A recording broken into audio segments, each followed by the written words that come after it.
Hi, Ted. Welcome to the podcast. Hey, Chris. Thanks for the invitation. And today's guest is Ted Wray, and I wanted to spotlight him because of all the years I have been looking at art, I have never come across someone's work that I have been so infinitely curious about his process, the meaning of his art, and I promise you none of my words will do it any justice, so I'll let Ted explain that to you in a bit. But before we start, Ted, where can people see your work? Well, my Instagram page is easiest at Ted Wray.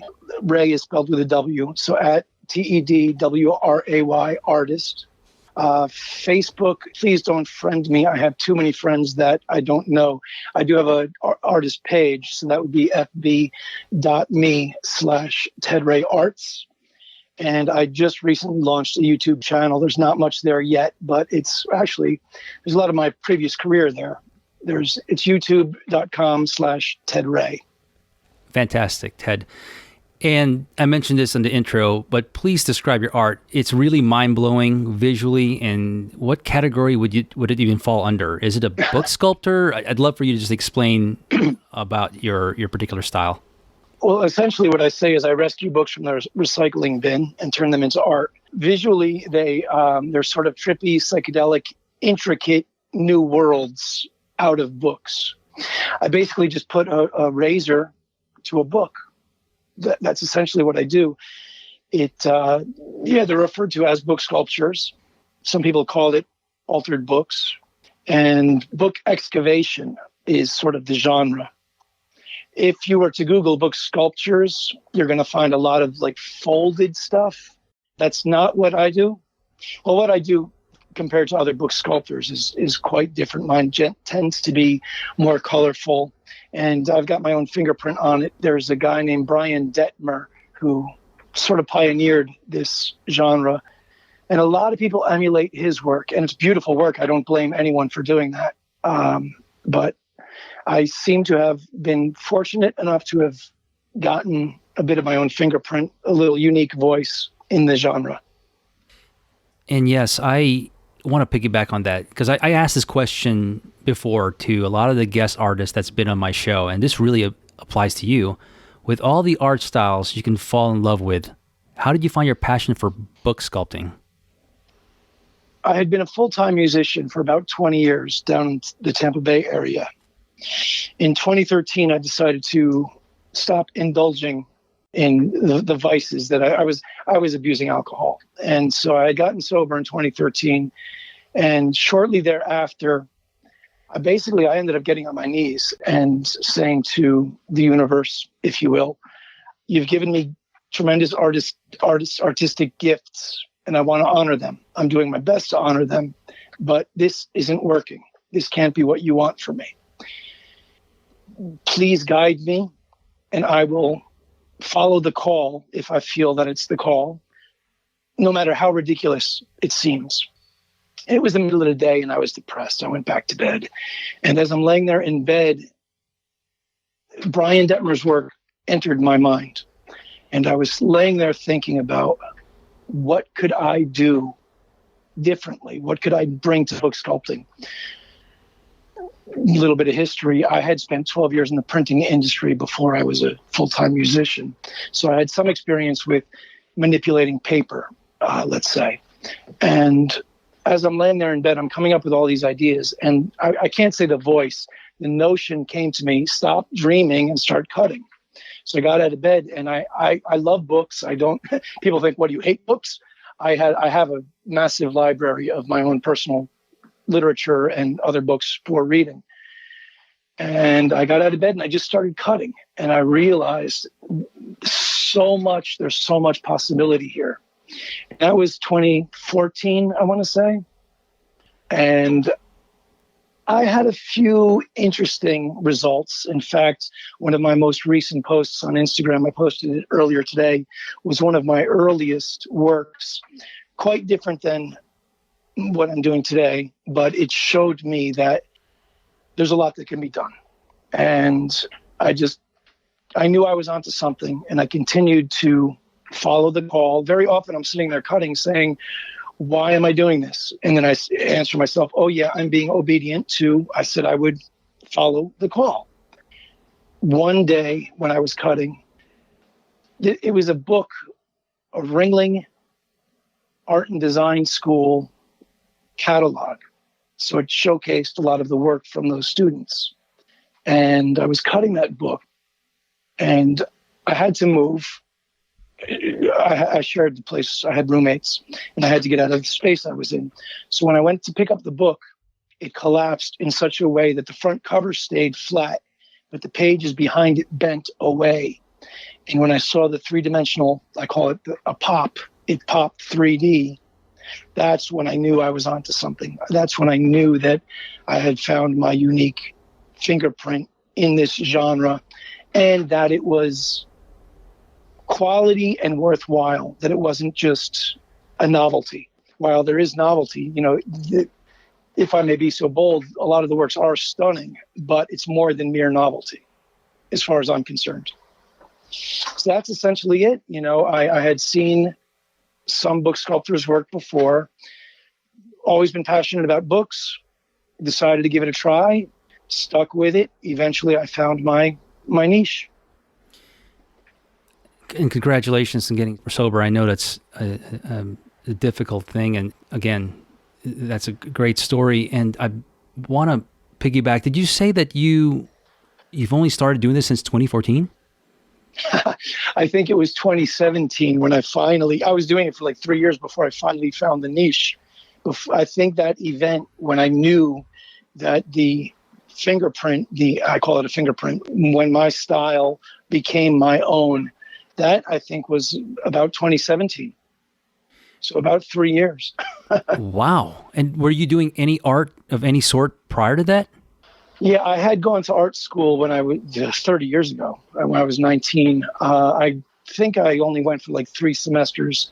It was the Connecticut Institute of Art. And I'd always been passionate about art.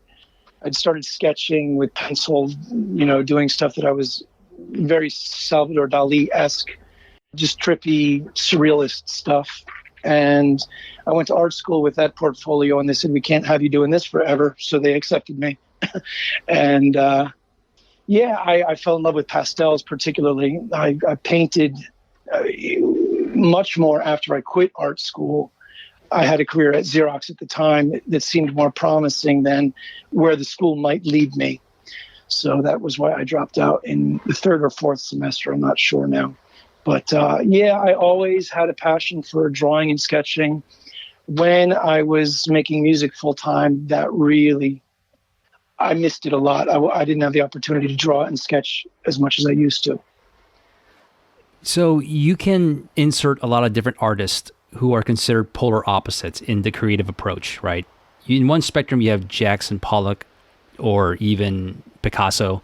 On the other side, you have M.C. Escher. I feel like your style is meticulous like Escher, but I can also see a little bit of both worlds. Am I right there?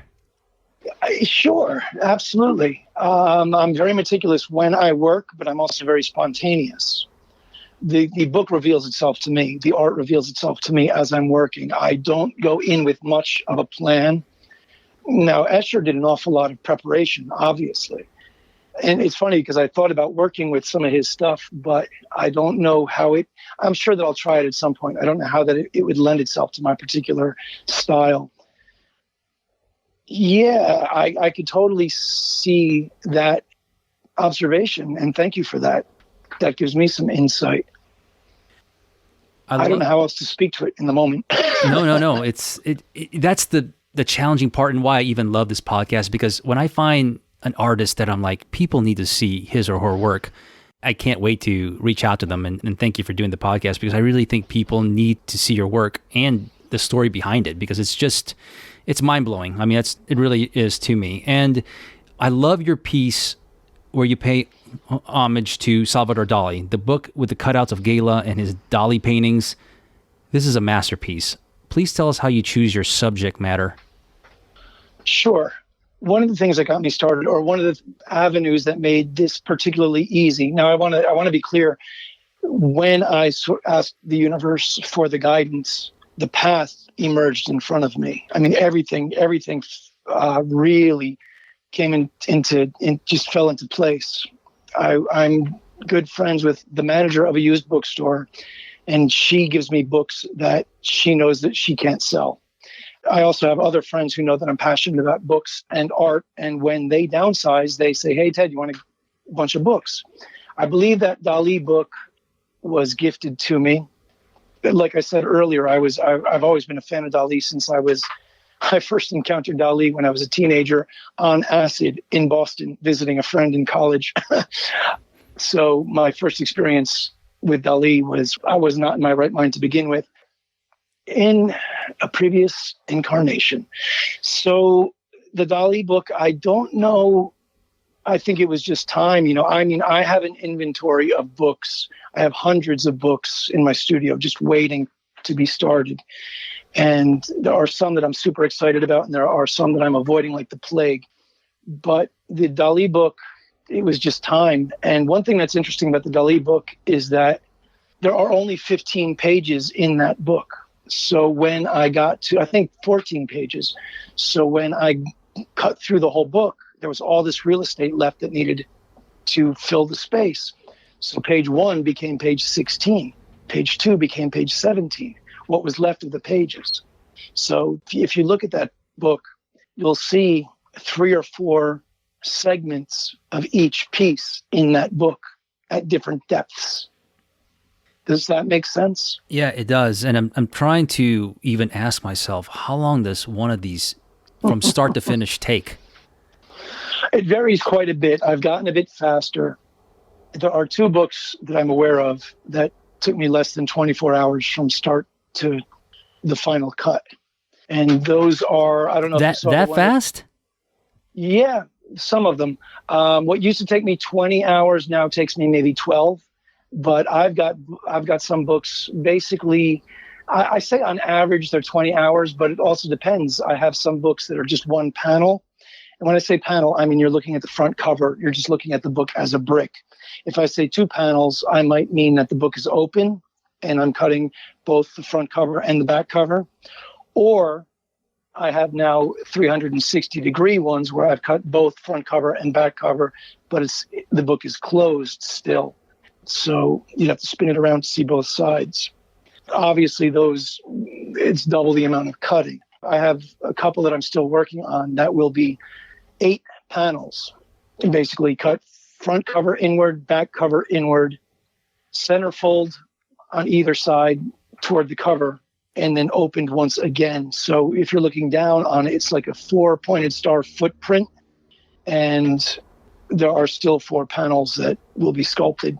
So I think I've invested between 60 and 80 hours in that particular one already. Is there a level of it being therapeutic when you're doing your artwork?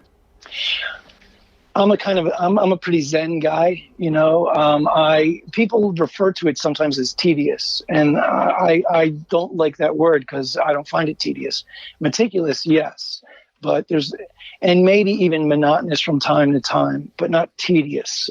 It's meditative, and I have the opportunity to listen to what I want to. And I'm comfortable in my own head. I'm comfortable with my thoughts.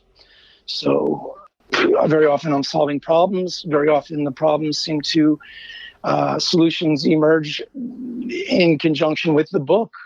Sometimes what I'm contemplating, an answer seems to emerge from the book as I'm doing it.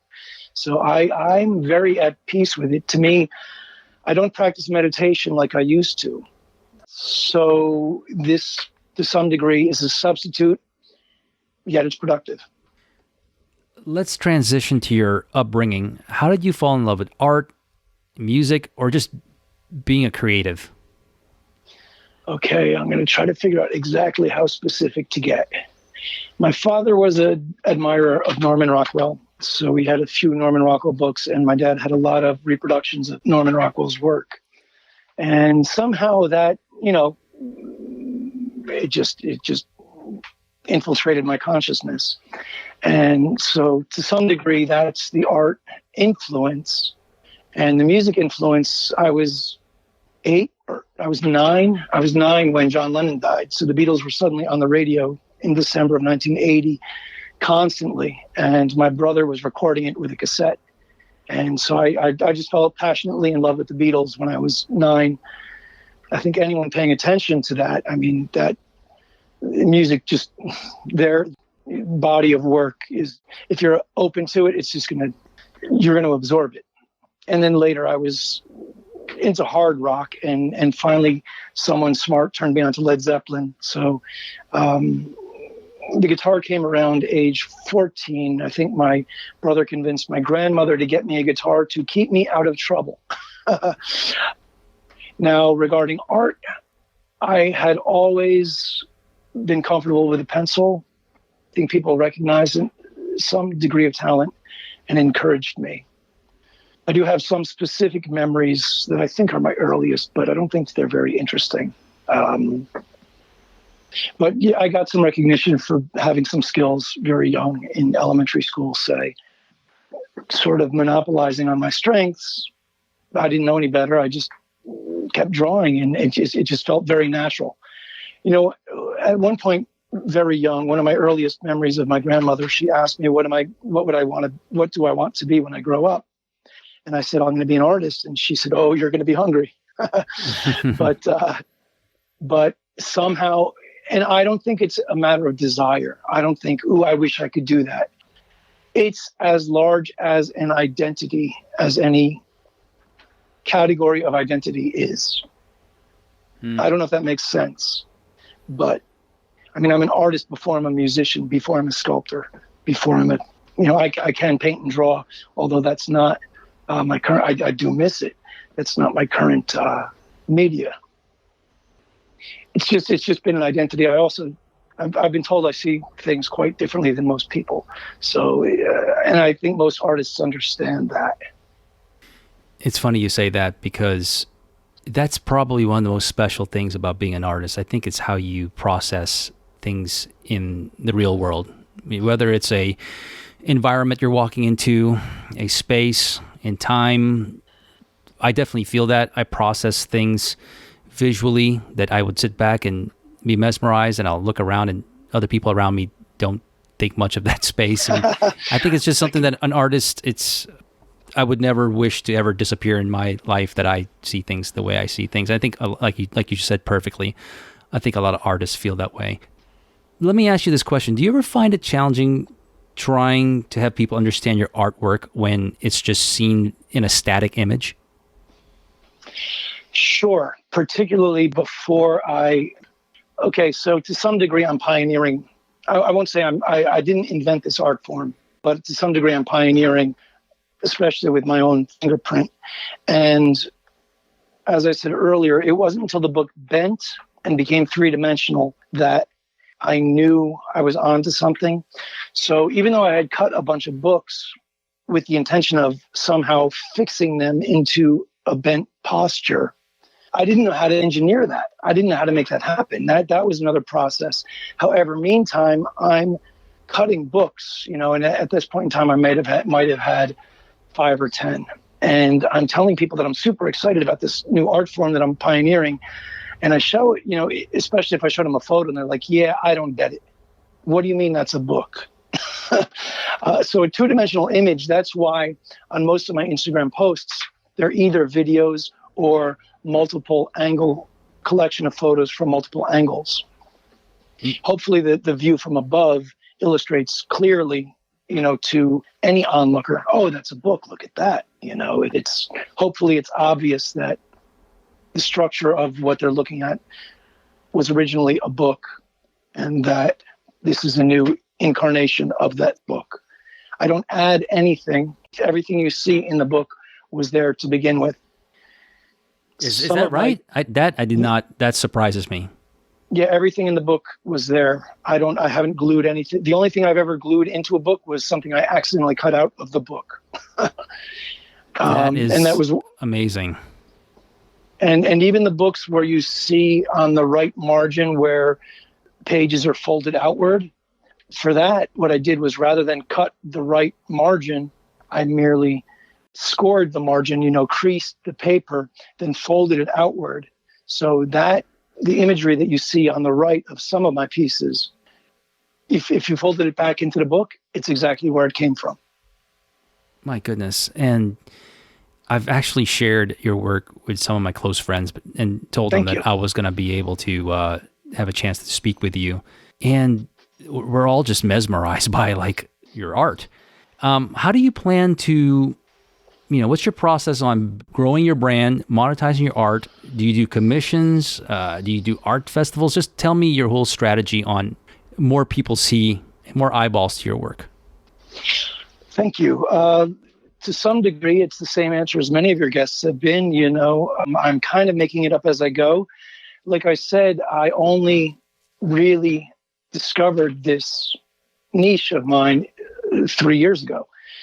I had the opportunity to,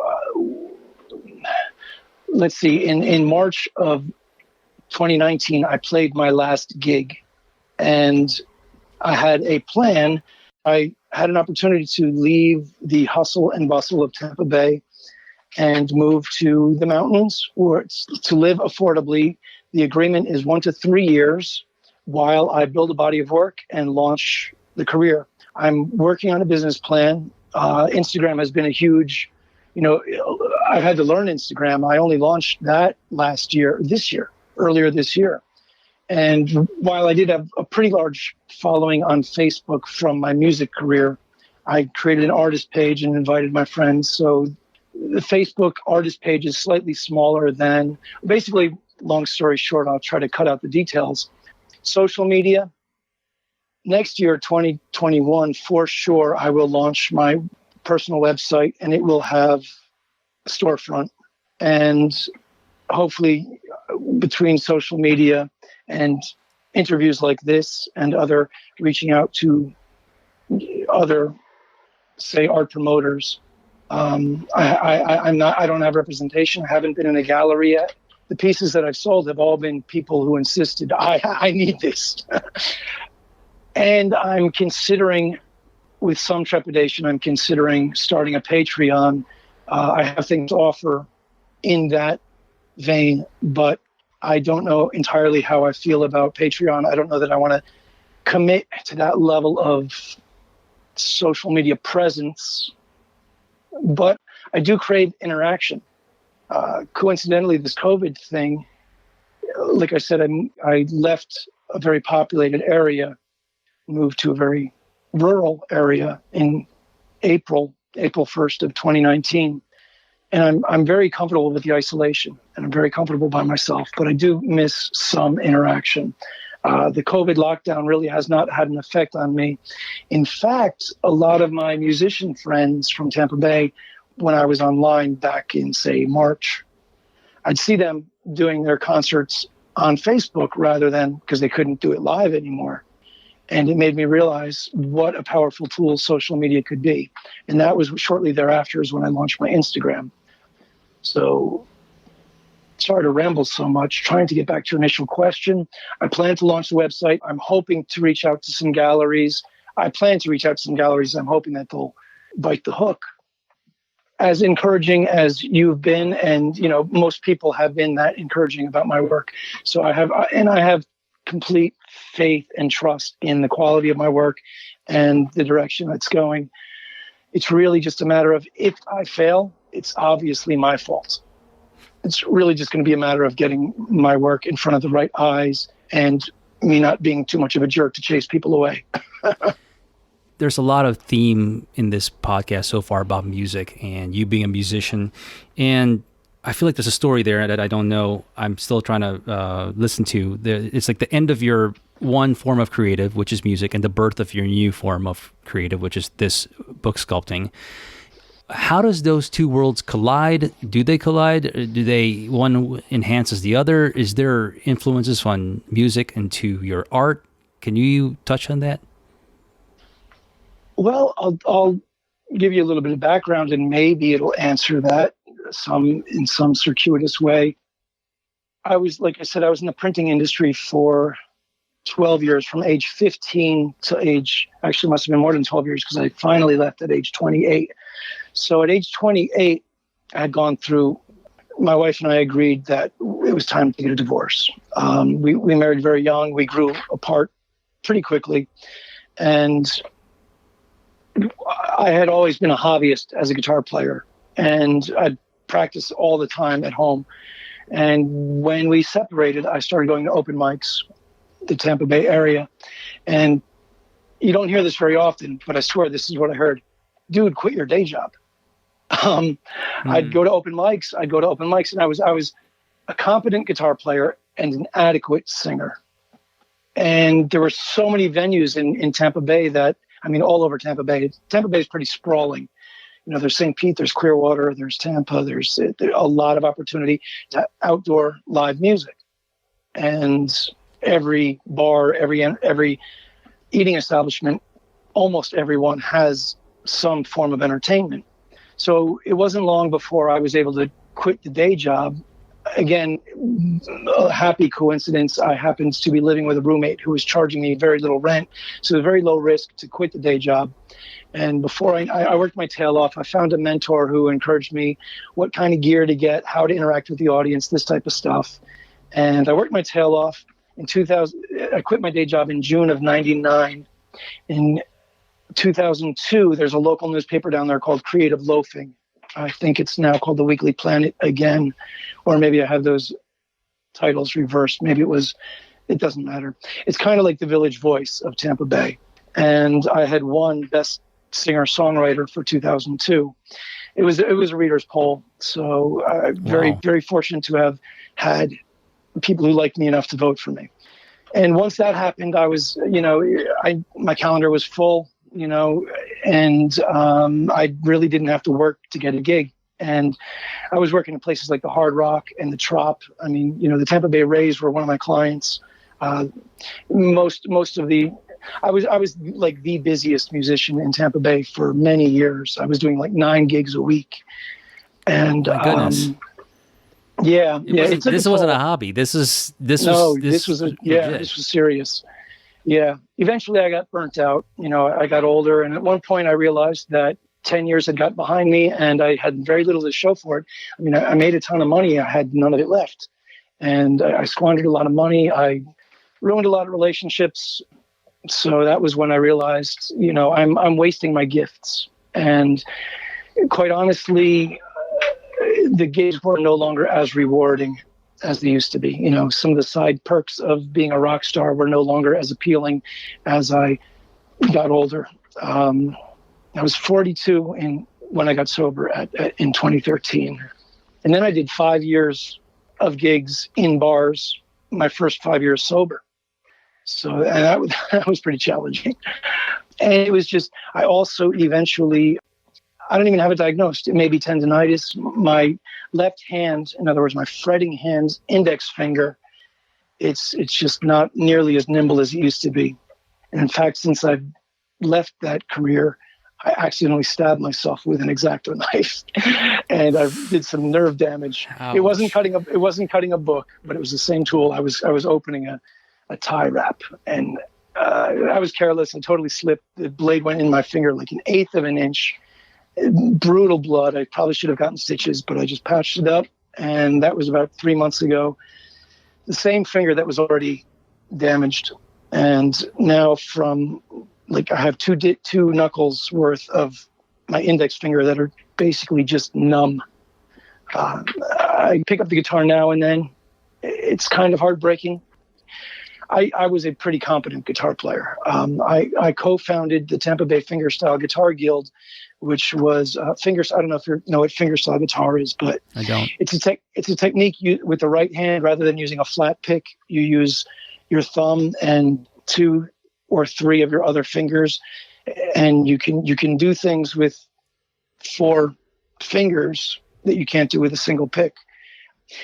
You've heard fingerstyle. Paul Simon is a finger picker. James Taylor's a finger picker, and then there's cats like Tommy Emmanuel who are just monster guitar players, and you can do things with your fingers individually that you can't do with a pick. So that was a particular skill that I had and monopolized on. So I was very, very passionate about music for a long time, but it's just one of those rites of passage that, as painful as it may be, it's just time to hang it up, time to say goodbye. No, that's interesting. Let's go back to your book sculpting. Because I'm looking at it here on my Instagram. What is the best part? Is it in the creation? Is it in when it's completed? Is it promoting it? What part do you enjoy the most? I don't know how to answer that. I love starting a new project. I love when I'm in the middle of a project and it's working out beautifully. I love the end result. Delighted when people enjoy it. The best part is yet to come. Sometimes I just love going to the thrift store and collecting. I leave with a dozen books or so, and I'm just excited about the books that I have that are just at the ready to cut. Down in my studio right now, there are, I'm going to guess, between 8 and 12 books in progress. I think you showed up in my first Instagram Live briefly Friday. I did. I stopped by. And kind of like we discussed earlier, that when you mentioned the podcast, you never really get the feedback. It was very strange doing the Instagram Live because I don't talk to myself when I'm working and I don't concentrate on. It was strange because I used to be an entertainer. When I was a musician, I also learned to be an entertainer, just to be the whole package. And it was strange to not be Mr. Personality, the life of the party, while people are on Instagram looking at me while I'm cutting a book. But I worked on 3 different books during like a 2-hour session of Instagram Live. And I fielded some questions. It was nice to see people, nice to get some feedback, but it's very strange because I don't know how it was received. There's no recording of it. And that's a shame because I would have liked to have gone back and interacted with some of the people who sent me questions. Yeah, let's talk about your fans of your work. If somebody is a fan of your work and wants to have an original book sculptor, what are the best practices for him or her to work with you? Do you, rather than them just direct message you on Instagram, can they buy an existing book, or is it something that needs to be commissioned from start to finish? How does that look like? I would rather they fall in love with an existing piece and then message me. They can message me either. Instagram's easy. Obviously, Facebook's easy. My email is simple. It's Ted Wray, TEDWRAY @mac. That's MAC.com. And yeah, basically, I will. If you tell me you like a piece, I'll tell you the price. The prices vary quite a bit for a variety of reasons. Is it on hours you put in, or is it on? What does that look like? There are many factors. Hours is part of it. Size is part of it. Overall, ultimately, it's about how I feel about the piece. If I love it aesthetically, basically, artists, including myself, have in the past sold themselves short. And I've been told by many people, and I know Austin Howlett had received different advice, but my advice was aim high. It's hard to justify if I started selling these pieces cheaply and then increase my price suddenly. Like, how do you justify that price increase? Pieces that I've sold, the prices that I've named for them, for the most part, they were received, with no hesitation. So someone said, I like this piece. I named my price. They said, how soon can I have it? The idea of commissions, I'm hesitant to accept a commission. For instance, if you wanted, say, a Star Wars book, most pages will have the center of interest toward the center of the page. So if I had a Star Wars book and I'm cutting it, well, Darth Vader's in the center of the page, and he's going to cover up C-3PO, Luke Skywalker, and Obi-Wan Kenobi. In other words, it's hard to have the books I find have images all over the place. When you hone in on a specific topic, a specific theme, it's not likely to be the result purchaser wants. No, that makes a lot of sense. And what I love about this podcast, myself included, when I listen to these stories, is that there is multiple paths to get to where you want to go. Austin has a certain way. Previous guests have experiences that are different to the others, and they're all correct. It's just fascinating to me. It's awesome when artists get to listen to other artists' stories, and that's awesome. And for people listening, obviously, Ted's work is fantastic. He's just giving you if you want to work with him, just message him directly in Instagram. Let me ask you. I'm gonna interrupt you a second. Sure. I want to thank you for such a great podcast. I love your podcast. I've listened to all of them, and every one, it's like you bring quality artists on, and you ask the right questions, and there's no BS. There's no dazzle. There's no extended music. There's no hype. To me, it's a breath of fresh air. I've sought many artistic podcasts, many creative podcasts. Yours has been my favorite. Quality, pound for pound, my favorite, hands down. I appreciate that, Ted. And let me ask you this question. I don't want to leave this podcast without asking a question like this. Like, is there any particular book you just won't part with because it has a deeper meaning and it's just not for sale? No, it's just stuff in the long run. I mean, this whole, journey that we're on is a passing show. I don't have attachments that way. If I did, I might not have ever cut into a book because I love books, but it's just stuff, and if somebody falls in love with it and they're willing to pay for it, well, I'm happy to have it on their wall. I do get excited. I mean, I do have some favorite pieces. In fact, I've already sold a few of them. No, I'm just not that attached to anything. I get it. So let's do some fun questions here in the end to get to know you better. Okay. And we've talked about music throughout this podcast. What type of music do you listen to when you're book sculpting? Well, sometimes it's not music. Sometimes I'm listening to podcasts or lectures by, say, Jordan Peterson or a guy named John Vervaeke. Just really, really, really educated guys who are exploring new territory or old territory, as the case may be with Jordan Peterson, sort of compiling the world's wisdom thus far. That's my take. I listen to stuff like that. A lot of the music I listen to are like musicians. So there's a band called King's X that I'm passionate about. I have been passionate about that band since the 80s. They're like Rush meet Metallica meet the Beatles. Wow. They're just they're the art metal with rich harmonies, and they've got a little bit of Crosby, Stills and Nash in there. They've got quite a bit of Southern gospel in there. I mean, they're just remarkable. And passionate about Nuno Bettencourt, the guitarist from the band Extreme. They were like Van Halen meet Stevie Wonder meet Queen, funky metal. I like guitarists. Sometimes I listen to classical music like Vivaldi. Sometimes I work in silence. And who inspires you? And I'm noticing that you're getting inspiration, it sounds like, from a lot of different places. But who are the artists that inspire you? Okay, so there's a bunch on Instagram. Brian Detmer, and I'm going to spell that for you because I want you guys to see Brian Detmer. His last name is Dettmer, and you can tell him I sent you. I don't know if I'm on his radar. I think I may be, but Brian Detmer is to me, he said he didn't invent it. He has book sculptors before him, but he's the pioneer. Another guy's going to blow your mind with book sculpting. His name is Guy Laramie. So it's G-U-Y, spelled like Guy Laramie, L-A-R-A-M-E-E. And he uses a sand blaster on books, and he creates like landscape sculptures and then ends up painting them. And you don't even realize it's a book, except for the fact that you see that he does leave remnants of the book there. His work is phenomenal. He's using different tools. Since I've been on Instagram, I've encountered a lot of collage artists. And one in particular that I like, I'm assuming this is her name. Her handle is Hope, H-O-P-E. I think it's 2 underscores, Kroll, K-R-O-L-L.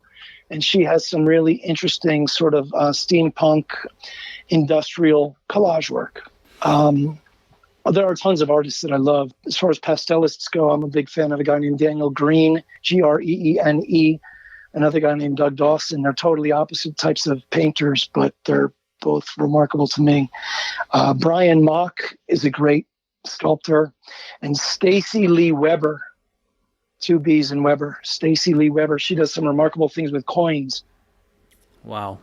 We'll definitely check those out. And what is your favorite museum that you have visited? It would have to be the Met in New York. It's been a while since I've been there, but I could spend hours in front of a Vermeer, you know. None of my friends want to go with me to the Met because they always want to leave before I do. The Met is hands down the best. When I was in St. Petersburg, Florida, I enjoyed going to the Dali Museum. In fact, I performed there musically a few times. And they have a decent fine arts museum down in St. Petersburg also. I'm ashamed I haven't been to enough galleries to say, but hands down, the Met is, I haven't been to the Louvre, I haven't been to the places in Europe, so I can't compare. But the Met's where it's at for me. Final question, Ted. How do you personally define success or your legacy? What do you want that to look like? That's a good one. I want X-Acto to send me free blades. No, seriously, I think, just to have the respect of my peers is a good start. And I'm looking forward to getting into galleries. I think to be able to continue to create innovative and inventive work. And perhaps the ultimate would be to sculpt a book that contains images of my book sculptures. Wow. That's a great answer. And Ted, thank you for sharing with us your awesome creative journey. Lastly, where can people connect with you again? Once again, Instagram is just at Ted Wray Artist. Facebook would be fb.me/Ted Wray Arts. And YouTube, again, minimal content there so far, but it's just YouTube/Ted Wray. Ray is once again W-R-A-Y. Fantastic. Everybody out there, take care and goodbye. Thanks, Chris. Bye, everybody.